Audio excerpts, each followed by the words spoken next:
नमस्ते साथियों, स्वागत है आपका LKSS अकेडमी में। साथियों, आज हम उत्तराखंड प्रवक्ता भर्ती परीक्षा 2024 इसमें जो पहला टॉपिक है वो है शिक्षण अभिवृत्ति स्क्रीनिंग एग्ज़ाम के लिए। और उसका सबसे पहले हम देखेंगे उसमें जो कुछ आयोग दिए गए हैं। सबसे पहला आयोग है विश्वविद्यालय आयोग या राधाकृष्णन आयोग। तो आज हम राधाकृष्णन आयोग के विषय में पढ़ेंगे, जो कि बहुत ही महत्वपूर्ण टॉपिक है। तो देखते हैं, राधाकृष्णन आयोग की स्थापना 4 नवंबर 1948 को हुई थी। इसके अध्यक्ष डॉक्टर सर्वपल्ली राधाकृष्णन थे, जो कि भारत के पहले उपराष्ट्रपति थे। विश्वविद्यालय शिक्षा आयोग स्वतंत्र भारत का सबसे पहला शिक्षा आयोग है। विश्वविद्यालय शिक्षा आयोग की नियुक्ति केंद्रीय शिक्षा सलाहकार बोर्ड और अंतर विश्वविद्यालय शिक्षा परिषद के सुझाव पर हुई थी।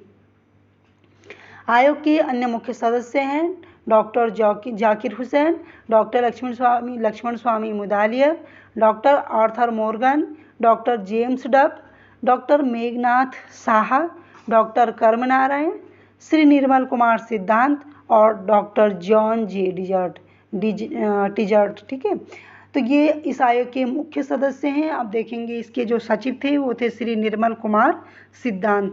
भारत सरकार को अपनी रिपोर्ट इस आयोग ने प्रस्तुत की थी। तो 25 अगस्त 1949 को इसने अपनी रिपोर्ट भारत सरकार को प्रस्तुत की थी।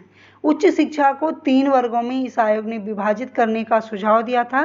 पहला है कला, दूसरा है विज्ञान और तीसरा है व्यावसायिक व तकनीकी। ठीक है, इसी प्रकार से इन्होंने 3 वर्गों में जिस प्रकार से उच्च शिक्षा को विभाजित करने का सुझाव दिया, इसी प्रकार इन्होंने उच्च शिक्षा संगठन के 3 स्तर निर्धारित किए। पहला है स्नातक, जो कि 3 वर्ष का है, जिसे हम ग्रेजुएशन कहते हैं। दूसरा है स्नातकोत्तर, ये 2 वर्ष का है, पीजी क्लासेज जो होती हैं।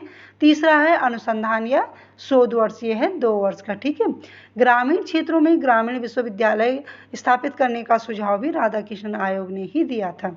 प्रत्येक विश्वविद्यालय में छात्र कल्याण सलाहकार बोर्ड की स्थापना का सुझाव राधाकृष्णन आयोग या विश्वविद्यालय शिक्षा आयोग ने ही दिया था। ये बहुत महत्वपूर्ण कुछ क्वेश्चन है इसमें। देखेंगे, विश्वविद्यालयों और महाविद्यालयों में एनसीसी की व्यवस्था करने का सुझाव भी विश्वविद्यालय शिक्षा आयोग ने ही दिया था। ठीक है, छात्र संघों की स्थापना का सुझाव राधाकृष्णन आयोग ने दिया। छात्रों को प्रशासन कार्य में प्रशिक्षित करने हेतु प्रॉक्टोरियल बोर्ड बनाने का सुझाव भी विश्वविद्यालय शिक्षा आयोग ने ही दिया था। कृपांक यानी ग्रेस प्रणाली देने की प्रणाली समाप्त करने का सुझाव विश्वविद्यालय शिक्षा आयोग ने ही दिया था।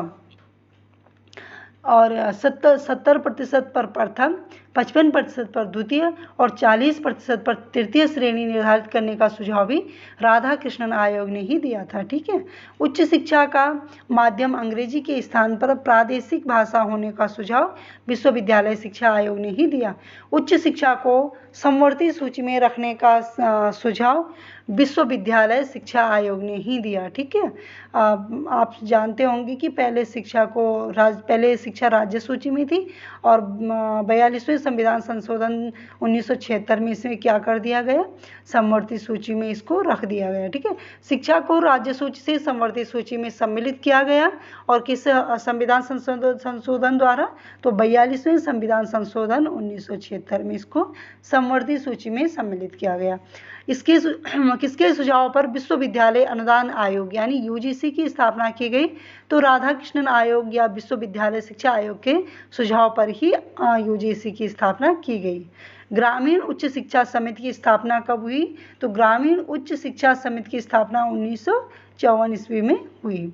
राष्ट्रीय सेवा योजना यानी एनएसएस का प्रारंभ कब हुआ, तो राष्ट्रीय सेवा योजना एनएसएस का प्रारंभ 24 सितंबर 1969 से हुआ और इसका ध्येय वाक्य है नॉट मी बट यू। ठीक है, नॉट मी बट यू किसका ध्येय वाक्य है, तो एनएसएस का। राष्ट्रीय कैडेट कोर एनसीसी की शुरुआत कब हुई, तो 16 जुलाई 1948 ईस्वी को राष्ट्रीय कैडेट कोर या एनसीसी की शुरुआत हुई। इसका ध्येय वाक्य है एकता और अनुशासन। प्रश्न इस प्रकार से भी बन सकता है कि एकता और अनुशासन किसका ध्येय वाक्य है, तो एनसीसी या फिर एनएसएस, तो ये है एनसीसी का। सायंकालीन कक्षाओं को आरंभ किए जाने का सुझाव किसने दिया, तो सायंकालीन कक्षाओं को आरंभ किए जाने का सुझाव दिया विश्वविद्यालय शिक्षा आयोग या राधाकृष्णन आयोग ने। इसी प्रकार देखेंगे हम इनके सुझाव पर ही विश्वविद्यालय शिक्षा आयोग क्या हुआ था, इनके सुझाव पर ही विश्वविद्यालय आयोग की स्थापना हुई थी। किनके, IUBE, जिनका इसका पूरा नाम क्या है, inter university board of education. दूसरा है केब का पूरा नाम है central advisory board of education. विश्वविद्यालय अनुदान आयोग अस्तित्व में कब आया, तो 28 दिसंबर 1953 ईस्वी को यह अस्तित्व में आया। विश्वविद्यालय अनुदान आयोग को एक स्वायत्त संस्था का दर्जा दिया गया 1956 ईस्वी में। ध्यान रहे कि अस्तित्व में कब आया विश्वविद्यालय अनुदान आयोग, तो 1953 ईस्वी में, और इसको स्वायत्त संस्था का दर्जा कब दिया गया, तो 1956 ईस्वी में। ठीक है। शिक्षक की सेवा अवकाश की आयु 60 से 64 वर्ष करने का सुझाव किस आयोग ने दिया, तो ये दिया राधाकृष्णन आयोग ने। शिक्षण कार्य एक सप्ताह में 18 घंटे से अधिक नहीं होने चाहिए। शिक्षण कार्य क्या है, एक सप्ताह में 18 घंटे से अधिक नहीं होने चाहिए। यह सुझाव किसने दिया था, तो यह सुझाव दिया था विश्वविद्यालय शिक्षा आयोग ने। विश्वविद्यालयों में 3000 से अधिक और उनसे संबंधित महाविद्यालयों में 1500 से अधिक विद्यार्थियों की संख्या नहीं होने का सुझाव किसने दिया था, तो ये भी राधाकृष्णन आयोग या विश्वविद्यालय शिक्षा आयोग ने ही दिया था। उन्होंने कहा था कि विश्वविद्यालय में 3000 से अधिक छात्र संख्या नहीं होनी चाहिए और उनसे संबंधित जो महाविद्यालय होते हैं उनमें 1500 से अधिक विद्यार्थियों की संख्या नहीं होनी चाहिए। ठीक है। शिक्षा केंद्र और इसके घटक का उत्तरदायित्व होना चाहिए, यह कथन किसका है, तो यह भी है राधाकृष्णन आयोग का। ठीक है।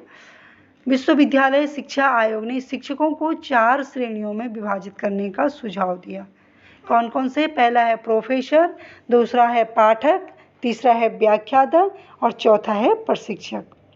प्रत्येक विश्वविद्यालय में परीक्षा सुधार के लिए एक पूर्णकालिक परिषद की स्थापना का सुझाव विश्वविद्यालय शिक्षा आयोग या राधाकृष्णन आयोग ने ही दिया था। यदि हमें विश्वविद्यालय शिक्षा के किसी एक विषय का सुधार करने को कहा जाए तो वह विषय परीक्षा होगा। यह कथन किसका है, तो यह कथन है राधाकृष्णन आयोग का। ठीक है। आज के लिए इतना ही, मिलते हैं अगली वीडियो में, तब तक के लिए धन्यवाद।